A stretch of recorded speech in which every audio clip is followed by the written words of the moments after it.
Grab rider natamaan ng bala ng mga pulis na hinahabol ang sasakyan ni Jake Cuenca.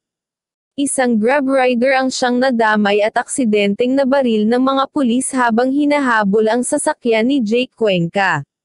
Sa pinakamainit na balita ngayong araw ay ang balita ng di umano'y pagkakasangkot ng aktor na si Jake Cuenca sa isang aksidente nitong nagdaang gabi. Ayon sa paunang ulat ay natamaan ang isang dumadaang Grab rider ng mga balang pinaputok ng mga pulis na para sana sa sasakyan ni Jake Cuenca.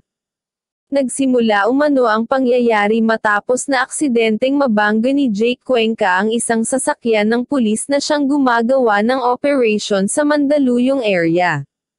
Last night sa Mandaluyong area, may mga ongoing operations tayo doon.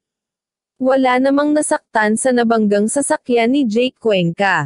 During the chase, kailangan i-disable ang sasakyan ni Jake Cuenca, kaya pinutukan ng gulong, ayon sa paunang ulat ni Jen Bakay. Hinabol umano ng mga pulis ang sasakyan ni Jake Cuenca na hindi umano huminto matapos na makabangga ng sasakyan ng mga pulis.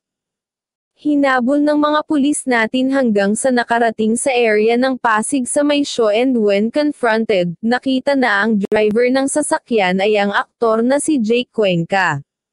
Dahilan din umano ang pag-alis o patuloy na pagpapatakbo ni Jake ng sasakyan upang magpaputok ang kapulisan sa sasakyan nito.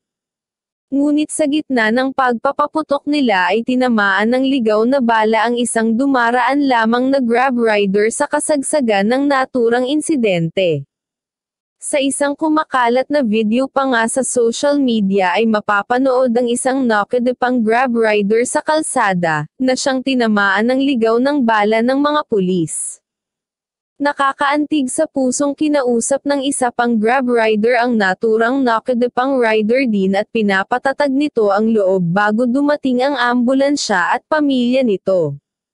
Sa karagdagang report ng pulisya, ayon sa kanila ay maayos namang nadala ang naturang Grab rider at kasalukuyang nasa mabuting kalagayan at nagpapagaling na ngayon. Samantala kakasuhan naman ng mga pulis si Jake Cuenca ng reckless imprudence resulting to damage to property at kasalukuyan umano itong nasa kustodiya ng mga pulis.